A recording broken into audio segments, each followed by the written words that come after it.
Kale mutelevu nkwanirizako ku mikutu gino wammanga Rodney the Spy tubeerako ssaawa zonna Close Media naffe tumukyazaako ak'olumu etumukyaza nnaku z'omwezi 2 mwezi gwa January mwaka 2026 kitegeeza twasimbula dda embalasi twagisimbula dda sebo mwaka mutambula era tuli guli gwagenze gwazze jjo tutandika kuwandika 2025 naye kati kuwandika 2026 wakiwandiiseko anywhere wakiwandiise ng'aba ne peni si ku simu ne peni oli abasajja abawandiisi ati bali mu twatukane mu gwokubiri nga tewandirawo ku 2026 naye anyway nnaku z'omwezi 15 omwezi tuzigaze ennaku 13 okubala omwaka anyway mwaka gulimu events B gulimu 15 gulimu ne World Cup nga bakapiira awo twagala wetutava naye nga tukwanirizaako nnyo weebale kuyita mu mwaka 2025 gubadde gwa katuubagiro gubaddemu emivuyo gubaddemu anyway tugenda kukutemeratemera wano ku Close Media mpola mpola tukutemeeteme ate mu bufunze obutagambika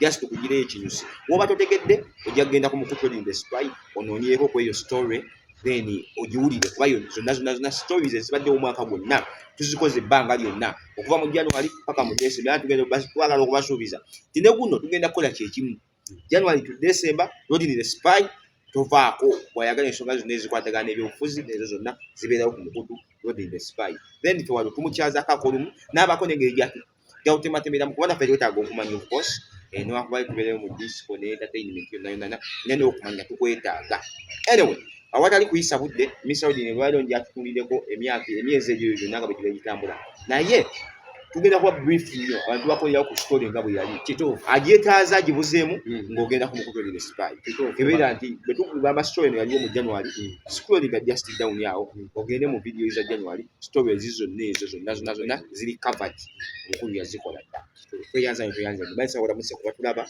tusimbule embala butereevu abatulaba ku mukutu ogwa Rodney the Spy Close Media mbaaniriza ate era nembaagaliza omwaka omujja ogwa 2026 bannaffe abatugoberedde okumala ebbanga eddene nsaba tutambule bulungi era mbaagaliza okuwuliriza okulungi fantastic kakati mbayanja atutuulire omwaka 2025 tugadera mu January paka mu December then otumuliseeko katono nnyo wetulaga wano 2026 then aye tugendeko ne mu kalulu k'eggwanga Uganda wabwe tubatusookamu kalulu tusooke tuyite mu mwaka otumala okuyitamu tugende mu kalulu tukubire katooki mwaka guno ogwa 2026 nga bwe gunaatambula kituufu kale butereevu omukulu nga wagambye Dennis Pro tugenda kubeera brief nnyo nga we kyetaagisa kubanga ebintu bingi twagenda maaso n'okubanga tubikola mu mwezi oba mu mwaka ogwa 2025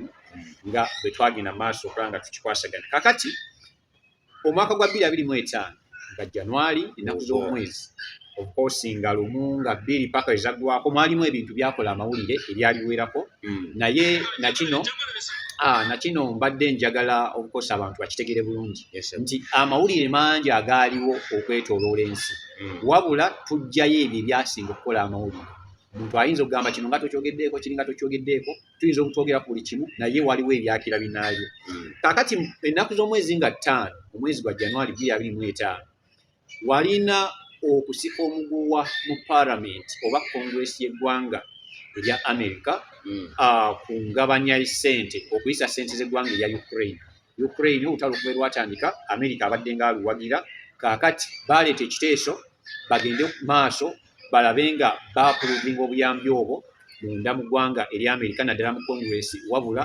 okugira ssente ezo bazidireyinga ezirindako okujja naye ng'ajjukira Putin eri yali ali mu kkuba of course bubi nnyo kakati mu mwaka gw'ebyensimbi ogwa 2024 baali bapuluvinga ssente biliyoni za $6 n'obukadde 78 obwa America sobola okugenda mu ggwanga erya Ukraine kakati waaliwo ebizibu kubanga mubimu ku byalemesa oba ebyaleetera okulaba nga congress egireyinga okuyisa ssente ezo zigende mu Ukraine basobole okuyambibwako ku lutalo Ukraine waaliyo enguzi yali nzibu nnyo nga balina ginoonyerezaako obukosi olina abatakkiriza mu lutalo munda mu ggwanga erya Ukraine naye nga Bamerica bagamba ssente bazoonoona kati ssente ze ezimu ezalina okuweebwa Ukraine waliwo abawagizi ba Israeli nga bagamba Israeli ezeetaaga ate ye mukwano gwaffe wabula wonna wamu gavumenti ya America ya approving obanga yali yabalirira $1 billion 187 okuva mu mwaka gwa 2022 olutalo lwe lwatandika kuba lutandika 2022 nga 24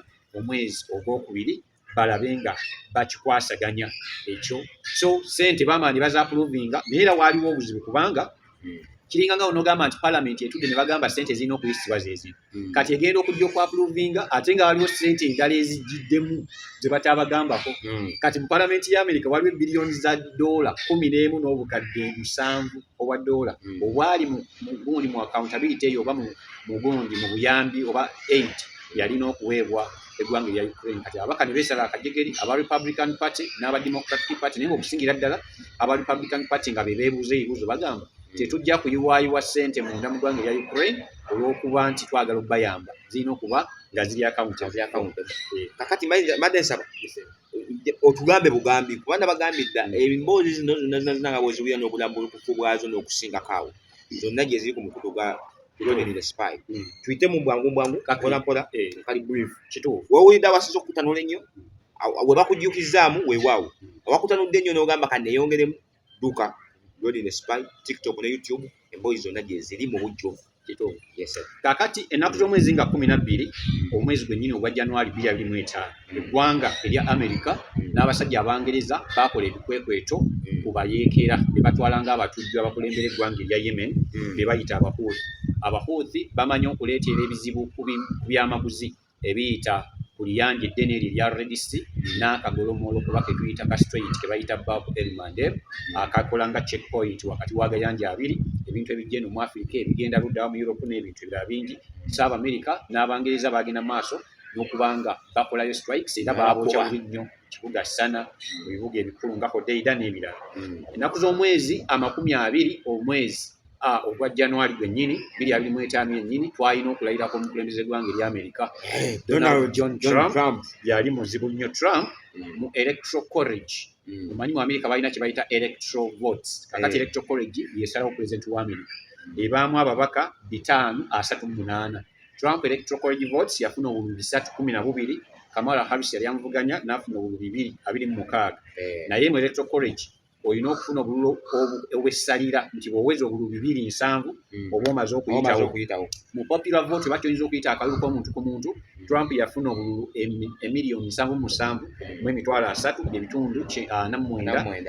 n'obutundu 8 buli 100 then Kamala Harris n'afuna obululu emiliyoni 7.5 zennyini ebitundu 48 n'obutundu 8 buli 100 Trump yasinga kuwangulira mu masaza nga Arizona, Pennsylvania, Georgia agakola nga swing state emboozi z'akalulu zo twakola na nyingi nnyo era osobola okuddayo n'ozikeberako ku mikutu gyombi ne kuno twamwetanga n'azituwa then ne tugenda maayi kituufu ddala kakati yanga tukyali mu January nnaku z'omwezi nga 25 walina okusika omugwa munda mu ggwanga erya Ethiopia ku lukalu lwa Afrika wano Ethiopia olinayo abayeekera abatawanya gavumenti ya musajja mukulu Ssaabaminisita Abiy Ahmed be bayita Abatigri azze nga abalwanyisa kuva dda abalwanyisa baagala okuwamba obuyinza bw'abaseetula be bagenda mu bibuga nga Mekele gye basibuka eyo bw'abagira Abatigrinya bano naye oluvannyuma yasobola okubanga abasingako ensumika kubanga yafuna drones ez'omutawaana okuva mu ggwanga erya Turkey owa musajja mukulu Recep Tayyip Erdogan drones ezo baziyita Bayraktar n'asobola okubanga abasindiikiriza naye nga ba refugee munda mu Ethiopia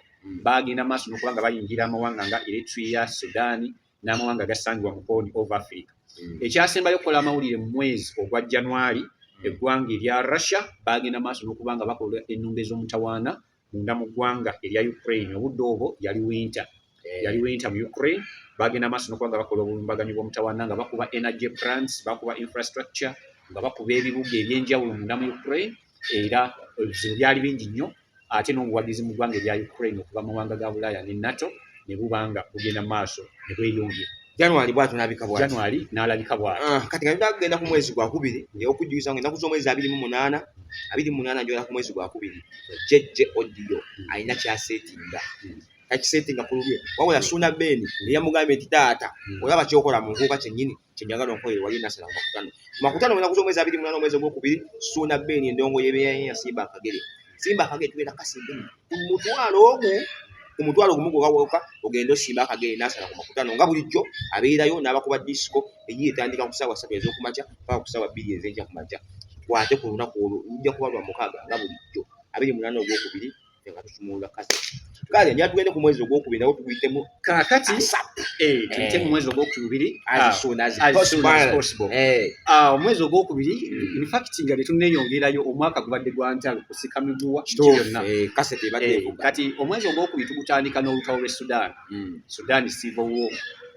Abajjukira twayogerako nti olutalo lwatandika lunaku z'omwezi nga okosi zaali nga 3 omwezi gwali gwa June omwaka 2019. Eno fe twali mu lunaku tuba tukuza bajulizi Namugongo Sudan waliyo ekitabaatu naye ng'ebyo byonna byava ku gavumenti kugwa eya musajja mukulu President Hassan Omar el-Bashir eyabafuga emyaka okumala emyaka 30 kati nno olwavaako ICC n'emugamba jangu wano abantu wagenda bafuga jangu tukusibe tuwasaba kalulu kati bannamagye kubanga Bashir yatandikawo ekibinja ekya Rapid Support Force then olina n'eggye eryawamu erya Sudan Armed Forces kati RSF oba Rapid Support Force ne bafuna obutakkaanya n'amagye g'eggwanga erya Sudan in fact beekubaana ne bajjako mukama waabwe naye oluvannyuma bagenda maaso n'okubanga bafuna obutakkaanya buli omu n'abanga afuga ebitundu ebyo kati gavumenti y'eggwanga erya Sudan ng'ekulemberwa President oyinza okutwanga omukulembeze w'eggwanga erya Sudan be bayita Lieutenant General Abdurrahman al-Burhan yadduka n'okudduka kubanga emmundu yatandikira mu kibuga ekikulu Khartoum n'adduka gavumenti n'agitwala ku mwalo ogwa Port Sudan olwo omuyekera abasiriyasi nyo yatandikira mu kibuga ebyo abitandikira mu kyalo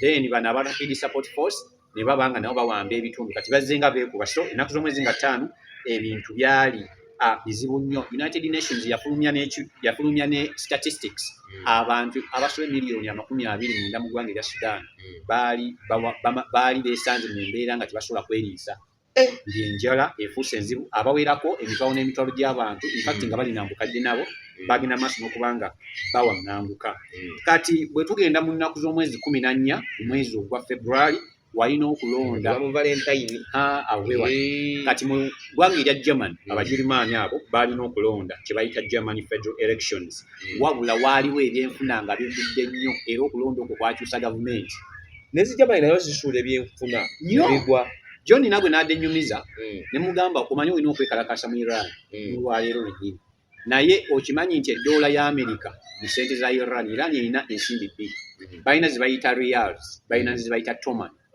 Toman eddoola ya Amerika emu ezitowa Toman emitwalo 14 ate bw'ozizza mu reals ezitowa reals ddoola ya Amerika emu ezitowa reals eza Iran akakadde kamu emitwalo 4 ddoola emu Iran erina ensimbi bbiri ezikkirizibwa era bw'otabalaba kulwanira na Israel nti obalaba nti bamaanyi bakola emizinga ebyenfuna bibi nnyo naye biva ku ki sanctions obukwakkulizo bwe babateekako Abamerika n'amawanga ga Bulaaya n'emu ku bireese ebyo President Masoud Pezeshkian yeetisse omusalaba n'agamba nti so bigenda bwe bityo naye nga tuzeeyo mu Germany ennaku z'omwezi nga 14 waaliwo okulonda obukosi bakyusa obuyinza ekibiina ekya CDU kyoyinza okuyita Christian Democratic Union oba olumu abeeyita aba Christian Social Union bagenda maaso n'okubanga bawangula akalulu ako jjukira bo tebafuga nti baba ne president nti yasinze balonda bibiina mulonda ekibiina ekisinze abaka abangi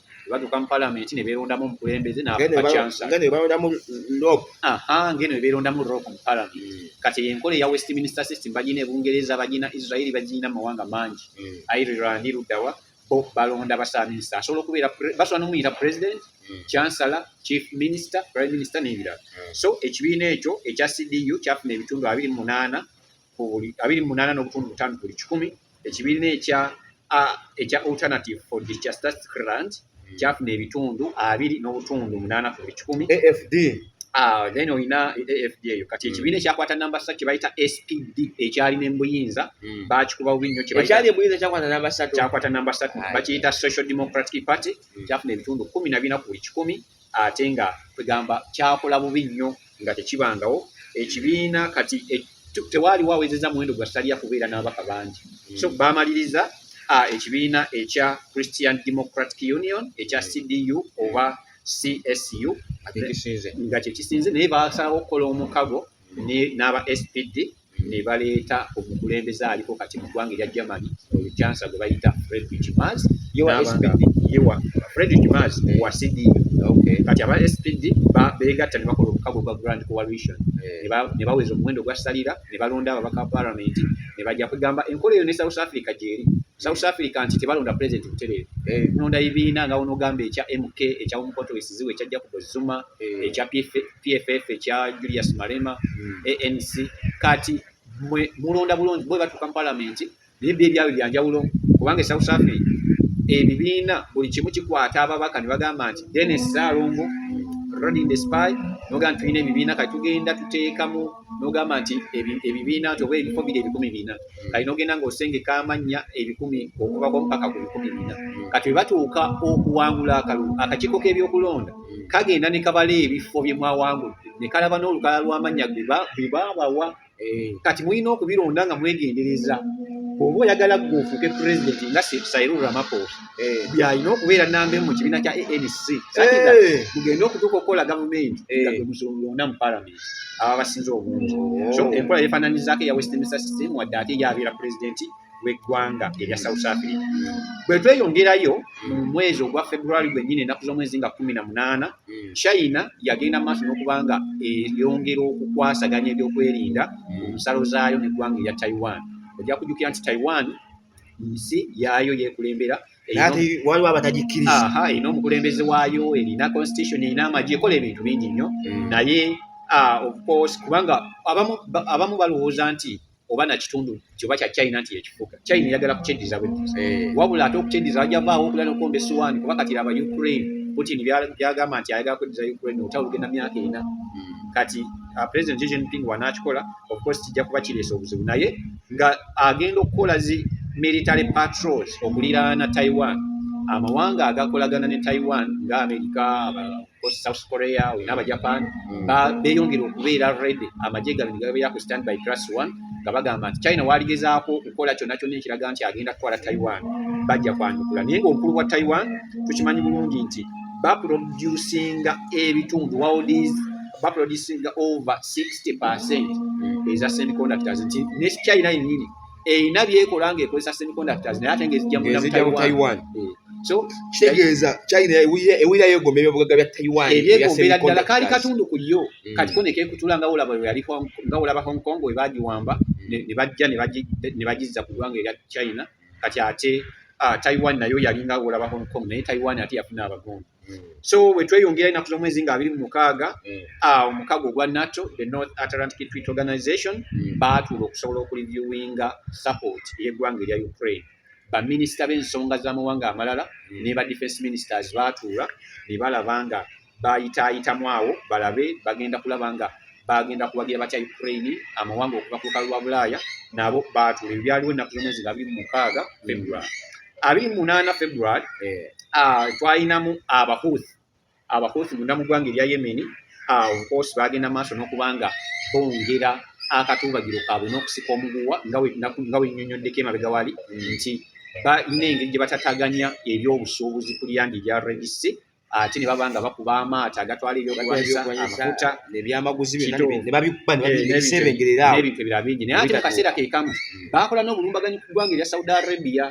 Abakuuti oba tebakolagana era Saudi Arabia teyalonzalonza yakola kye bayita retaliation, yayanukula era ne beekubamu awo lwakuba nti tebyakyaka nnyo naye nga beekubamu. Kakati omwezi gwa February tuba tugumaze weewaawo. Bwe tugenda mu mwezi ogwokusatu March ennaku z'omwezi nga 3 kugamba emyezi gyo gyatandikirangao sikudda bwe ate kati betubeerawo okuva mu gwokusatu paka mu gwokusatu eyo mwabirimu nga meka nga 3 otyo. China yaddamu ebintu byayo yakola kye bayita military drills okwegezaamu byokulwanyisa ne juzi ebadde nabyo mu mwezi ogwa December gwe tumazeeko juzi. Naye nga nnaku z'omwezi nga 3 omwezi ogwokusatu China yaddamu nekola okugamba okwegezaamu okumakinga amagye gaayo n'okugezesa ebyokulwanyisa byayo era okuliraana Taiwan ngegezaako okubatiisatiisa. Amagye ga China ge bayita People's Liberation Army PLA gagenda maaso n'okubanga boolesa ebyokulwanyisa omuli ennyonyi ezo zi-bombers, zi-fighter jets, zi-multi-fighter jets, zi-multi-roads ezo bagenda maaso n'okubanga babijjayo bitanka n'ebintu ebirala ebyokulwanyisa wamu n'ezi-bombers eziri capable okukuba nuclear basobole okutiisatiisa Taiwan. Naye Taiwan balaga nti ate n'amawanga agagiwagira ne bagamba nti China tukulaba tugiza n'ekola tokola era. Kaakati ennaku z'omwezi nga 11 omwezi ogwokusatu mu Gaza kyali kitokota. Kati awo omanya Israeli nga bwe bagamba nti yakulira akakiiko akakwasisa empisa mu kyondo kya Buwarabu, abakulembera King Bibi oba Benjamin Netanyahu, omukulu oyo gwe batwala nga Regional Police Commander, yali ali mu kukola ebizibu bingi nnyo. Yakulembera ebyokwerinda mu kitundu ekyo, yali ali mu kukola bikolobero bingi nnyo. Abantu bangi baafa munda mu ggwanga mu kitundu ekyo ekya Gaza. Kuba tumanyi nti Gaza ne West Bank byebikola ensi oba gye twali tutenga ensi eya Palestine.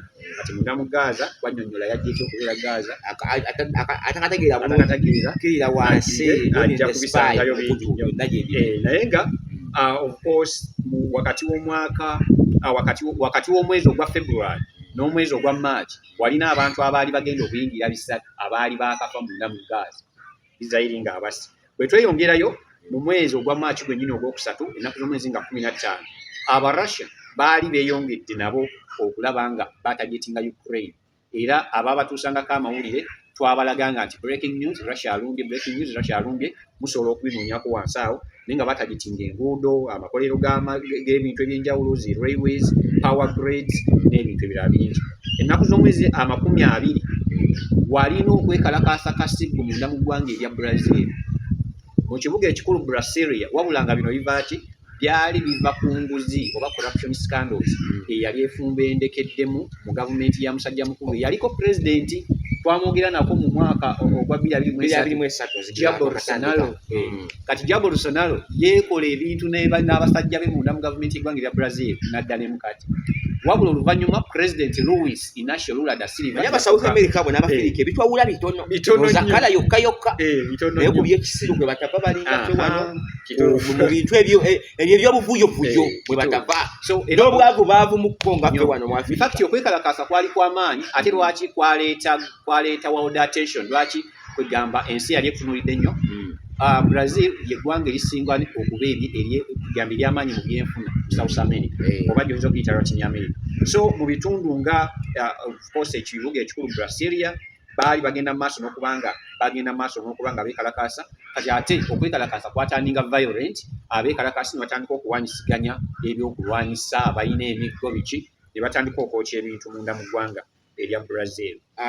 Ennaku z'omwezi nga 25 ekyasembayo okukola amawulire mwezi ogwokusatu walina okulwanagana kwe twayogeddeko okwa Sudan eya Khartoum wakati wa bannamagye ababiri Lieutenant General Muhammad Hamdan Dagalo gwe baakazaako Hemet wamu ne Lieutenant General Abdurrahman Abdul Khan baabatuuza bagende mu ceasefire. Wabula ceasefire eno yagwa butaka, teri yagiteeka mu kitiibwa. Yali yakagira bw'ati nti babatuuzizza balabe nga abantu bakuma okufa kuba olina enjala, olina obwavu, abantu babundabunda, abantu bali mu kufa, balwanira mu kibuga n'ebintu ebirala bingi. Naye buli omu yali akyuzinga munne ng'agamba go watch over the ceasefire. Kati ekyo wali tosobola kukigira. Ate ne mu Israeli by the way baddengawo ng'Abahamazi bateeka bwe bagenda mu ceasefire ne Israeli nga Israeli egamba amaazi go wasoso tulungu, Israeli ng'egamba go wasoso kola boti, n'Abahamazi nga bagira tosobola kumanya ani akikoze wakati mu lutalo. Omwezi ogwokusatu ne gutambula bwe gutyo. Kati omwezi ogwokuna ogwo nno muri birthday mwezi ogwokuna omwezi ka birthday ka ebirawo tujja simanyi era nyawo ngambe nti temwali munnyo bintu bitiisatiisa kubanga bankanga mu mwezi ogwogundi gwatandikira wa omwezi ogwokuna ogwo gambye nti entalo n'obutakkaanya omuguwa byefuza omwaka yeetobekedde ogwa 2025. Ennaku z'omwezi nga 2 eggwanga erya Sudan ekyamazima okulwana kwaddamu bubi nnyo. Kyokka kwali kuyimiridde nga 25 kwali kuyimiridde 25 March baddamu ne beekuba. Wabula ojja kujjukira nti Dagalo akulembera ekibinja ekya Rapid Support Force.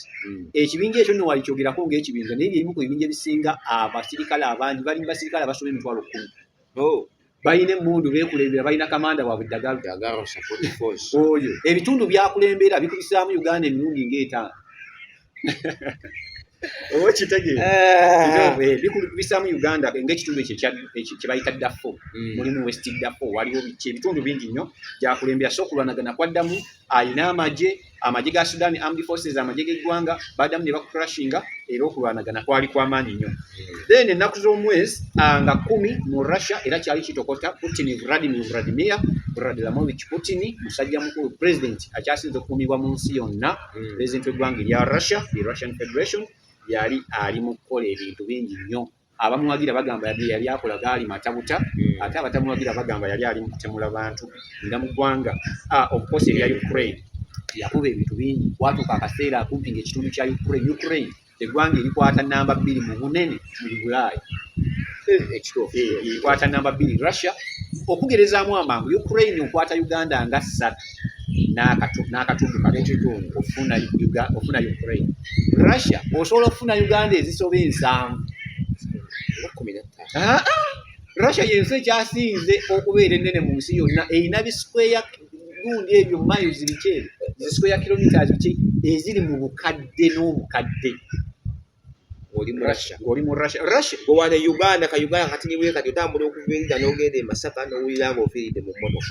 Russia okumanya nsi nnene ebitundu ebimu byerinda tewali na nguudo bakozesa nnyonyo gendayo. Balina zi regions bo ze bayita zi oblasts kati nga region gye bayita Arctic Tundra. Olina region eya Novgorod juzi Ukraine gye yabadde etagitinza okuba amaka ga Putin n'ebirala nti bibira byokka bintu biri eyo omuzira gukwata bikine nga kitundu kya Russia bye bakulemberayo abasajja abo. So yali ali mu kuba naye ate ebiseera ebyo mu mwezi guno ogwakuna ennaku z'omwezi nga 2 abasajja aba NATO bagenda maaso n'okubanga obuyambi bwabwe babongerako wamu n'omukago ogwa Bulaaya ne baddamu ne bakola ne reassessinga energy reserves ne supply chains munda mu mawanga gaabwe. Batuula mu mawanga agawerako eggwanga ng'erya German, eggwanga erya Belgium mu kibuga ekikulu Brussels ne bongera okulaba nga bakkaanya ku bintu ebyo ku lutalo olwa Ukraine. Then ennaku z'omwezi nga 15 omwezi tuli mwezi gwa kuna Israel Gaza yakyali kitokota Hamas kati bazikiza bagenda ne balaunchinga rockets ne bazikuba mu maserengeta g'eggwanga erya Israel mu kwanukula nabagambako nti obusungu bwa Israel ye bw'abanga ensi ye emulumye naalumanya ne saalumanya wena ne mufiiramu awo mubifiiramu era yabbawa kye bayita corrective punishment nti ye oba obimanyiiko ensi ye muluma aleeta nyondo nti eriwa kaki akamulumye ajjayo grade namba nti baliwa. So yabaanukula bubi nnyo ebintu ne bigenda mu maaso. By then nno walina abantu abasoba 1,000 mu Gaza abali batalina wa kusula Israel nga abajjeewo. Ennaku z'omwezi nga 22 omwezi ogwokuna walina okwekalakaasa okulaba kasiggu kwaddamu lawundi endala munda mu ggwanga erya Brazil. Mu bibuga nga Rio de Janeiro oyina Sao Paulo oyina ne Brasilia ekibuga ekikulu eky'eggwanga erya Brazil bagenda maaso n'okuba nga beekalakaasa. Ensonga ze beekalakaasizaako twazoogeddeko ate era puroguramu ezo twazikola dda asobola okuziyonyamu. Ekyasemba okukola eggulire okwetooloola ensi naddala mu eriya yaffe eno ennaku z'omwezi nga 28 China yagezesa hypersonic weapons era okuliraana akatundu ak'e Taiwan ebatiisatiisa akola ayisa wiiki bweziti n'agezesa kino n'akozesa ki naye waaliwo okuyomba kungi okuva mu ggwanga erya America okuva mu mikwano gya China nga Japan, South Korea, Philippines n'amawanga amalala agali mu Asia mu gundi eyo continent ya Asia. Omanyi nti yesinga obulimi okwetooloola ensi kuliko amawanga mangi amanene nga China balina abantu abagenda okubeera obuwumbi 2 abo bwe batyo. So abyo bye byakola amawulire okwetooloola ensi mu mwaka ogwa 2005 omwezi ogwokuna ogwa April. Kale kipayopayo tuyite mu gwokutaano n'ogwomukaaga ate tulabe. Kati kipayopayo omwezi ogukoosa ogwokutaano ennaku z'omwezi nga 5 waddamu okubeera n'okusirisaamu emmundu munda mu ggwanga erya Sudan. Wabula era nga bwe biri okusirisaamu emmundu okwo okuba ceasefire yagwa butaka. Oluno aba Sudan Armed Forces eggwanga erya Sudan bagamba aba Rapid Support Force batadde mu nkola kugamba bavayolatinze ceasefire. Naye era ojja kujjukira mbeera nti bagamba nnyo ne programu zenkola nti olutalo bwe lutandika amazima gabula.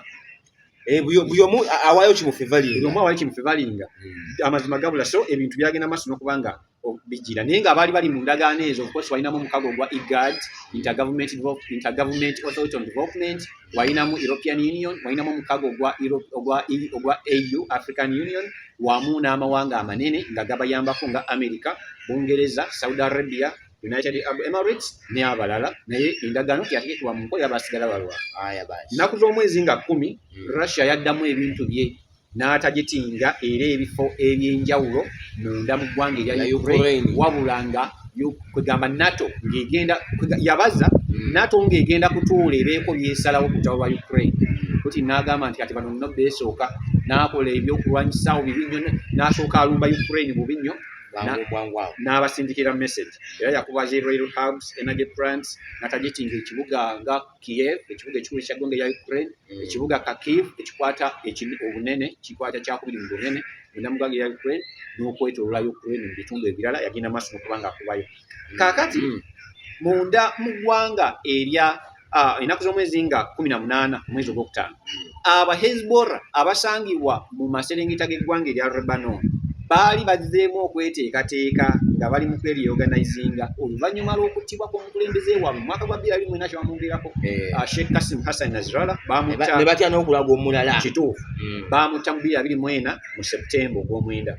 Kaakati baali bazzeemu okwerioganizinga nga basodde n'okufuna omukulembeze addira Hassan Nasrallah mu bigere ono gwe bayita Naim Qasim baali ba mikwano nnyo ne Hassan Nasrallah ate nga beerinako n'oluganda bamaama baabwe ba Luganda basoma bonna ebyenzikiriza mu kibuga Qom ekyaggwanga erya Iran mu nzikiriza ebyo baali bakwatagana nnyo ate era ye yali deputy we bwe baamuttira ate baali bagezaako mu ngeri y'emu n'okuddamu okuorganizinga eggye lyabwe erya Radwan Force. Omanyi balina ekiwayi eky'ebyobufuzi bayita Hezbollah.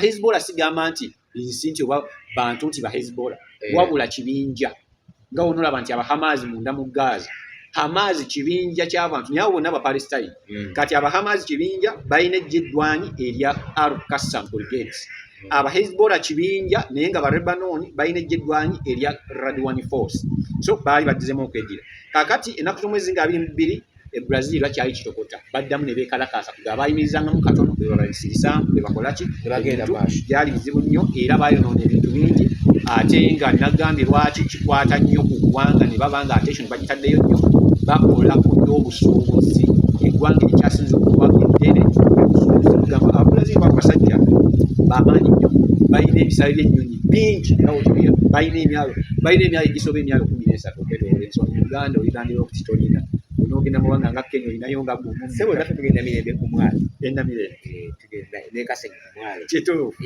wabi ejjaffe gikomaawo tosobola kumuyitamu okugenda walala nga baddamu okwekalakaasa era ne bonoona ebintu bingi gavumenti naye basaba basobole okuba nga bakkakkana. Twasembayo ennaku z'omwezi 30 omwezi ogwa May ogwokutaano eggwanga erya Taiwan gyagenda maaso n'okuba nga strengtheninga ebyokwerinda byayo nga bafuna defense kwegamba air defense systems oba oliawo n'ebintu ebirala ebyenjawulo ebibayambako okwekuuma nga China azenga abatiisatiisa munda mu ggwanga eryo oba mu kitundu ekyo ekya Taiwan ng'agenda akolamu military exercises. Kaakati abasajja aba Taiwan bagenda maaso n'okuba nga nabo bakola zi military drills nga bakola okwegeza military exercises ne banywanyi be muri America. Kati America baba bagenda okukola okwegeza mu byokulwanyisa ogezesa mu byokulwanyisa bye waliwo kye bayita joint military drills nkyajja bw'aba agenda zikolera Asia afunayo banywanyi be South Korea, Japan, Philippines, Laos n'amawanga amalala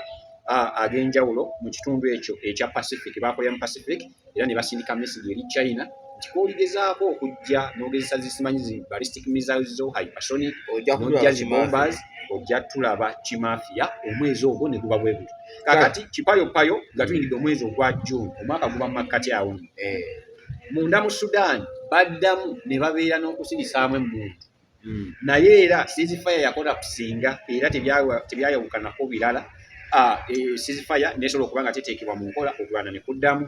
Wayinamu Russia yagenda maaso n'okuba nga akuba Ukraine bubi nnyo ebitundu nga Kharkiv, Kiev, Zaporizhia, Kherson yagenda maaso n'okuba nga abikuba bubi nnyo n'emizinga egy'amaanyi. Alina omuzinga abantu gwe babadde bawulira ennyo gwe bayita Oryshnik ezo muzinga gw'amaanyi bagukkuba era Ukraine Zelensky yasooka nakubutaabutana n'agamba mmwe America muli eyo ne Russia nkubye nuclear muli eyo mulina nuclear temwagala mukuba America ne bagala leka soke tukoleka study tunoonyereze bw'aba nuclear naffe tumumuddize bw'abanga muzinga gwa bulijjo Zelensky ebyo bino bimanyiira tetujja kubigenda kituufu.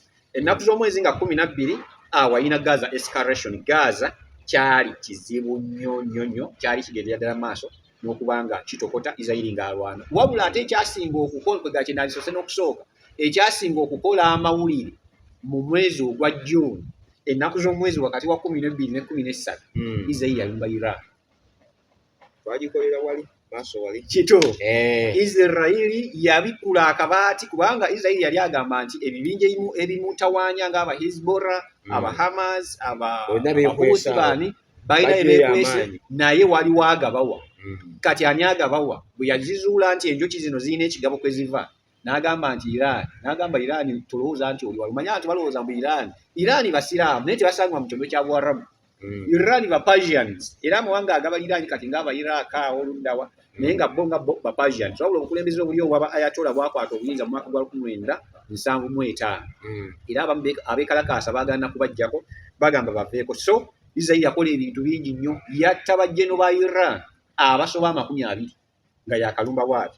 Abamu ku abo walinamu Major General Hossein Salami. Nsubira oli wabatuwa abamu ne bavaayo ne bagamba mbu nze tebanzise. Abamu naye baali babiri bokka. Baali babiri. Kubanga Israeli yalinga eyagala okumala. Ne bagamba n'abalala nabo baveeyo babagamba tebaabase. N'abalala baveeyo. Era olutalo lwagenda okugwa mujjukira. Ensolo gikebereke manga awo. Mujjukira kesi ennene nga nnyingi nnyo ziri awo.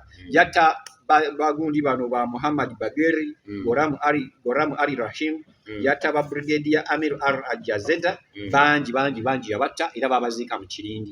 Mu Iran katuuka akaseera ng'abantu batya obukulu. Nga Ayatollah agamba nti gundi jangu ndumiwa na bakuweera nga ofa. So ebintu byali bizibu nnyo, byagenda okuggwa Israeli ngassa abantu wamu wonna mu Iran abaali basoba mu 1000. Munda mu Israeli abantu abaafa baatugamba baali wakati wa 30 na 40. Naye omuwendo guyinza okubanga si mutuufu nga nabo baafa bangi kubanga Israeli yasobola okukuuma amawulire gaago nga tebagenda maaso nga bagafulumya abantu ba bulijjo. Tujjukira ba nuclear scientists bakagezi munyu mu birungo bya nuclear Israeli yabatta n'ebira. Naye Iran wadde oluvannyuma baagirumba nayo yakola retaliation yalumba bubi nnyo. Nekuba Israeli nekuba oluvannyuma twategeera nti bakozesa emizinga egya ballistic egyali gireyo mu 5 drones ezaali zisoba mu 1000 n'ebyokulwanyisa ebirala naye nga wetwogerera ate olutalo feezi tulunaatera okuddamu okusinziira ku bigenda mu maaso. Kaakati mu June era ennaku z'omwezi nga 27 waddamu n'obya n'okwekalakaasa munda mu ggwanga erya Brazil ebibuga nga Rio de Janeiro, Sao Paulo, ebitundu nga Brasilia ekibuga ekikulu bagenda maaso n'okubanga beekalakaasa bubi nnyo ne babanga baagala kujjako gavumenti naye nga ebintu ebyo byonna ebyokwekalakaasa n'abagambe twakola puroguramu yali eva ku President Jair Bolsonaro. Gavumenti ye yali efumbekeddemu enguzi n'ebintu ebirala bingi ebyali bitatambula bulungi. So omwezi ogwa Juni bwe gutyo egwali. Kati bwe tugenda mu mwezi ogw'omusanvu walina okulwanagana okw'amaanyi munda mu ggwanga erya Sudan. Abantu United Nations yagamba abaali bali displaced by then. Jukira baali bangi naye omuwendo UN byo gwesinziirako olumu tugutwala nti mukulu kwaba ba verifyinze nga biri factual. Efuna abo abaliwo. Efuna abo abaliwo. Yagende wasengawo omuto ejjumba tebamufaawo. Kati mu kitundu ekya Darfur region walinayo abantu abaali basoba 50,000 abaali displaced. Awo tulizoga nti Masaka. Nti Masaka nti balina wakubeera bali mu kubundabunda bw'ofumba essefuliya y'ebijanjalo bweti muwamu akatandika okugaba emmere nga bagigwamu abaana abakyala baani bwe batyo ate nga tebalina kyakukola bafuluma ne bagendako munda mu ggwanga erya Chad ne bagenda mu mawanga agaliranyiwaawo okusobola okubundabunda nga boobiraba naye atuwuliriza oba atulaba alina okitegeera nti okulwanagana mu kitundu ekyo ekya Sudan mu ggwanga erya Sudan naffe Uganda wano akalira ako twakawulira tukawulira tutya tulina bannayuganda bamaama baffe babenganda zaffe abakolera eyo ate naffe ne bubanga tulinayo baganda abo Abasudaani abo twatandika okubalaba mu kibuga kino mu ggwanga erya Uganda ababeera Emmengo babalaba ababeera Makindi babalaba ne mbutundu obutonotono bagamba abamu babayita brothers abamu babayita n'Abasomali naye oyinza obutawula Abasudaani abo Khartoum kubanga bali bakulanga mu Waarabu ab'e Khartoum ate bano be baali balwanyisa mu kitundu ekyo ekya Darfur abafuura abawanvu abo of abamu abasangibwa ne mu South Sudan nabo bagenda maaso n'okubanga bajja bangi nnyo mu ggwanga erya Uganda.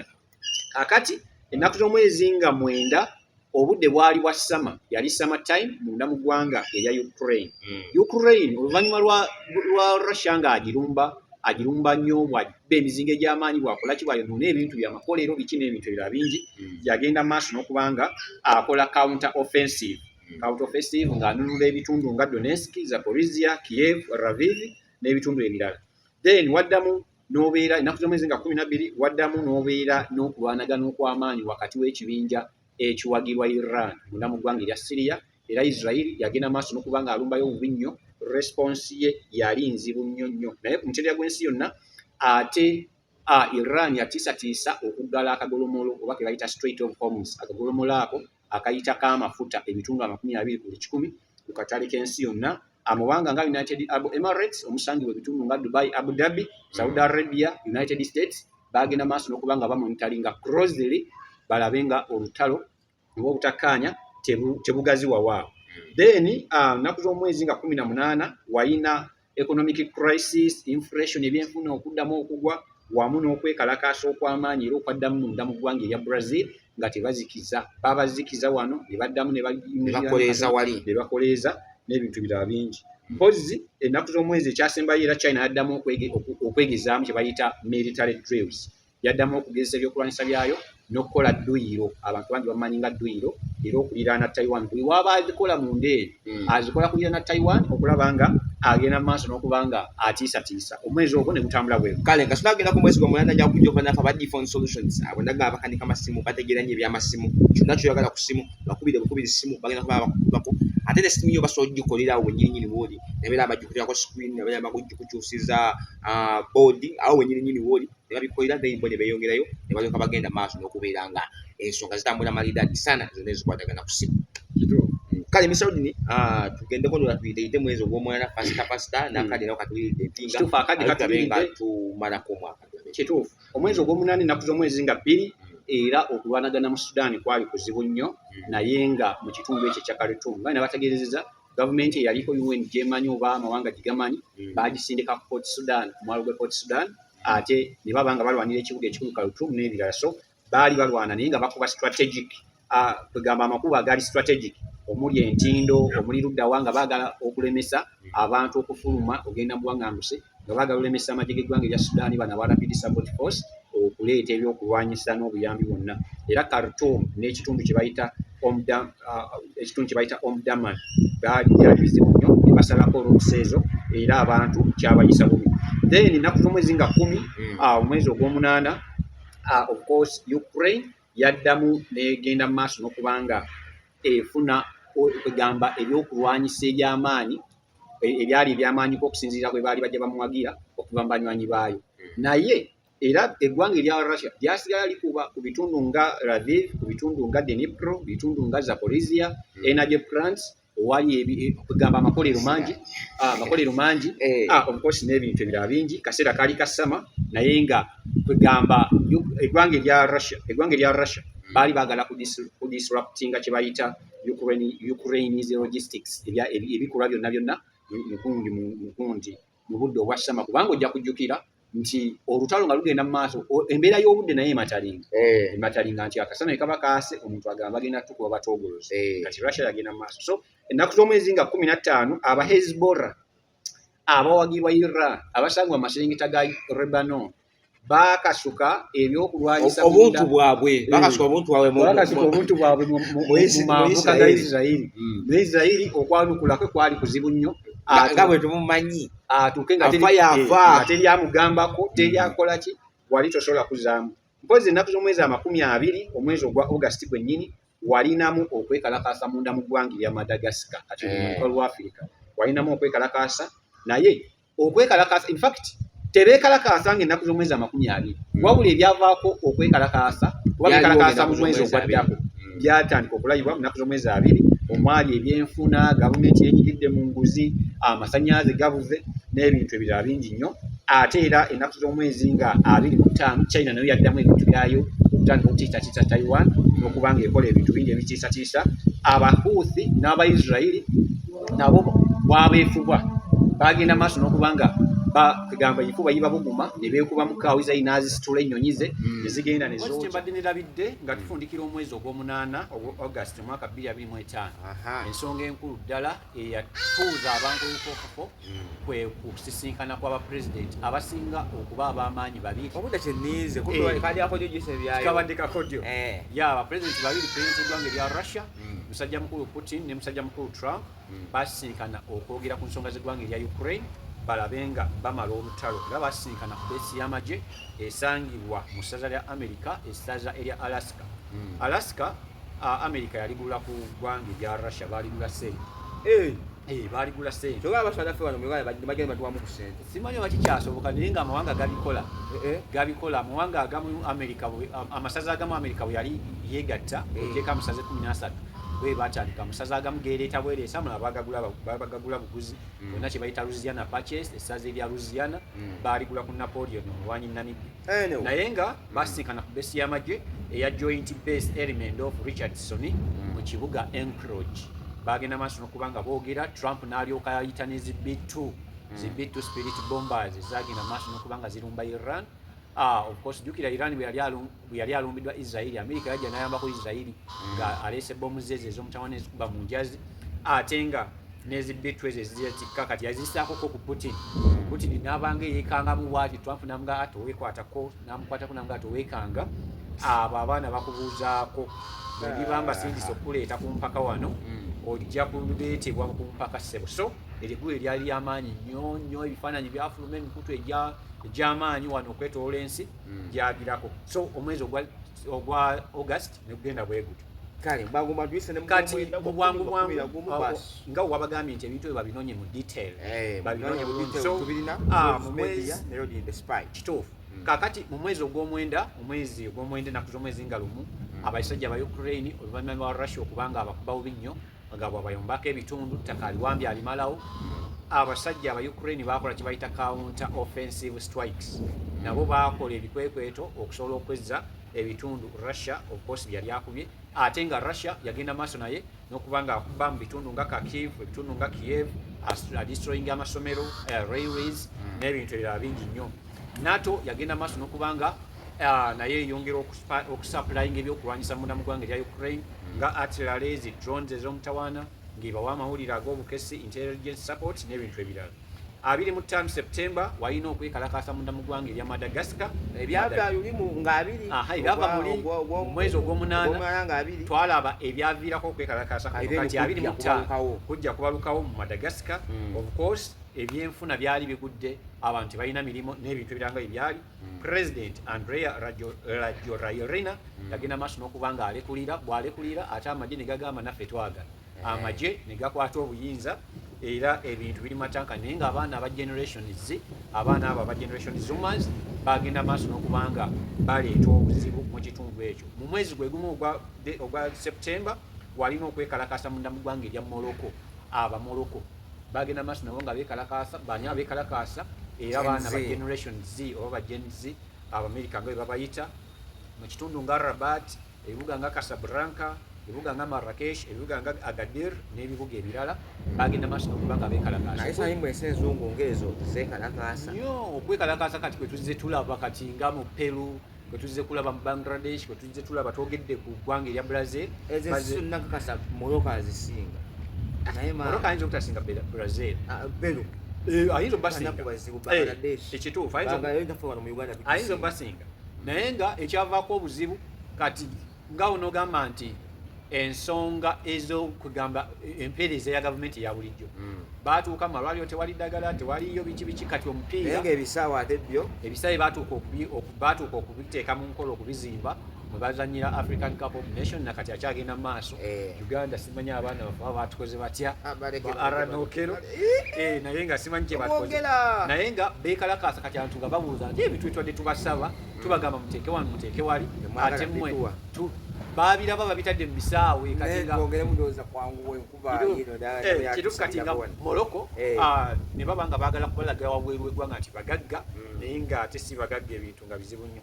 Ensonga endala kwaliko ebbula ly'emirimu, ebintu bingi, obuli bw'enguzi, era gavumenti negenda maaso n'okuba nga ekyusa Ssaabaminisita naye nga omukulembeze ow'ennono, omukulembeze King Mohammed ow'omukaaga n'abanga asigadde oba mukago wa musanvu. So Iran n'eggwanga erya Israeli babwefuka ne bagenda maaso n'okubanga nabo bali bwe batyo. Kaakati mu mwezi ogwa October tuyingira omwezi ogw'ekkumi omwezi ogw'ekkumi omwaka 2025 walinamu eggwanga of course walinamu eggwanga erya Madagascar bayongera okwekalakaasa, eggwanga erya Morocco beyongera okwekalakaasa, walinamu neggulire wano ku lukalu lwa Africa, in fact n'ensi yonna okwetoloola okufa kwa musajja mukulu Raila Amolo Odinga yafa ennaku z'omwezi nga 15 ogw'ekkumi.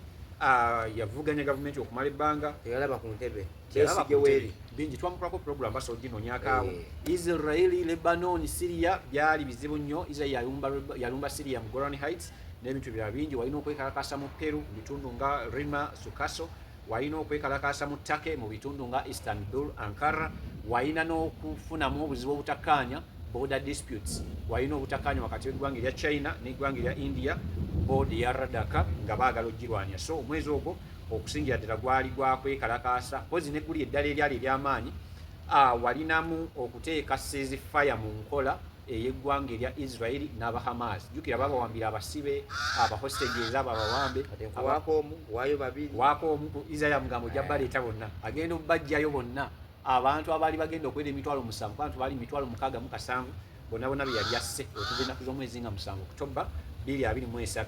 Walinamu mu mwezi ogw'okumi omukago ogwa G7 group of 7 omusango mu mawanga nga USA, Canada, Germany, France, Italy, Japan, United Kingdom oba Bungereza bagenda maaso n'okubanga basisinkana ne babaako ne bebateesa. Mukago gwatandikibwa mu mwaka ogwa 1975 n'amawanga 6.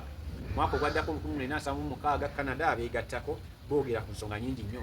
Kugamba omukago gwali badde gwa G8 mwali baddemu obukoosi eggwanga erya Russia yalimu naye Russia yalimu wakati w'omwaka gwa 2002 mpaka 2014 bwe yagenda n'awamba akatundu aka Ukraine aka Crimea.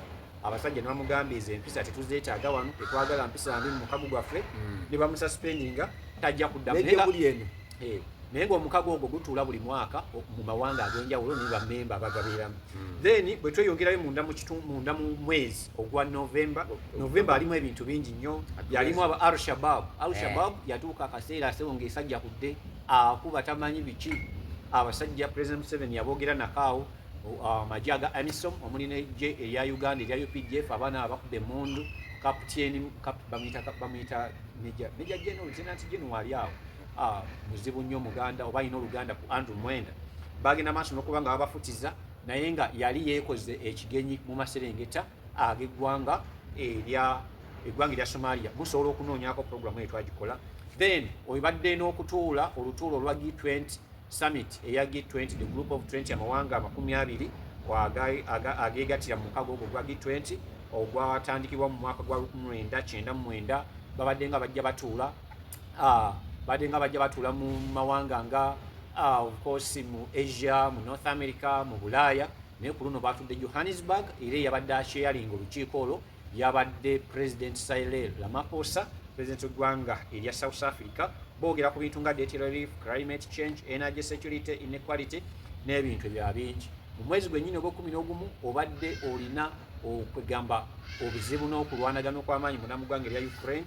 Babadde balwana, Trump mwaleetedde ne deal oba ekiwandiiko eky'ennaku, in fact ekiwandiiko mulimu point ya 20 tebalina okutambulira eggwanga erya Ukraine eggwanga erya Russia basobole okuba nga bamaliriza olutalo luno. Kati nno mu ebyo ebimu waliwo okukwata ku ssente za Russia America gyezaalina ziddemu ziddaalirize Ukraine.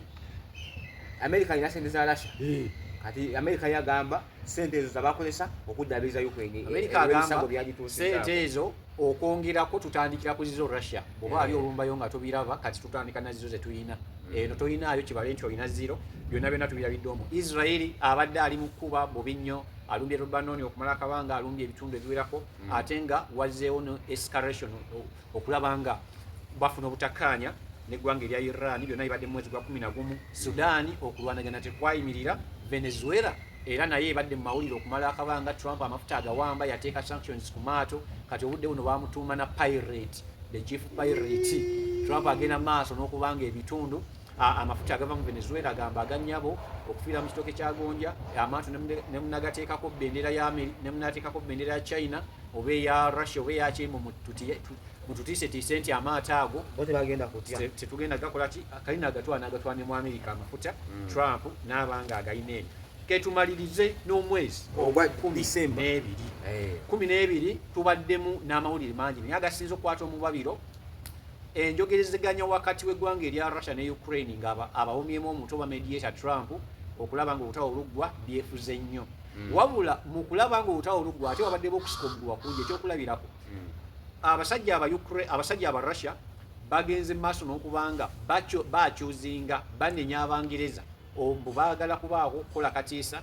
balumbe amaato g'abasajja Amerika bamale beekwase Russia mbu babikkule akabaati ensi egende mu lutalo Abangereza n'Abagermany bagamba Russia byabira tutiisatiisa alina nuclear biki owaffe takola ffe tetulina nuclear Russia wano akola effujjo ng'agamba ffe Abangereza emboozi eyo yonna ebadde mu mwezi ogwa December guno baatuuse n'okukuba of course Ukraine yatagetinza amaka ga musajja mukulu Vladimir Putin mu kitundu ekya Chey amaka bagayita Vordai mu kisaza oba oblast gye bayita Novgorod bagenze maaso n'okubanga bagatagetinga olumu bamanyi okugayita Vordai bamanyi okugayita Longbeard ebireve ebiwanvu nalikoze programu eyo mwagirabye naye Abarussia baabiganye bagambye obulumbaganyi bwabaddemu abaki Abangereza so osobola okugenda okulaba ebisingako awo Israeli ne Iran okusika omuguwa kweyongedde yatwadde tusuubira nti olutalo lwabwe phase 2 luyinza okujja mu mwezi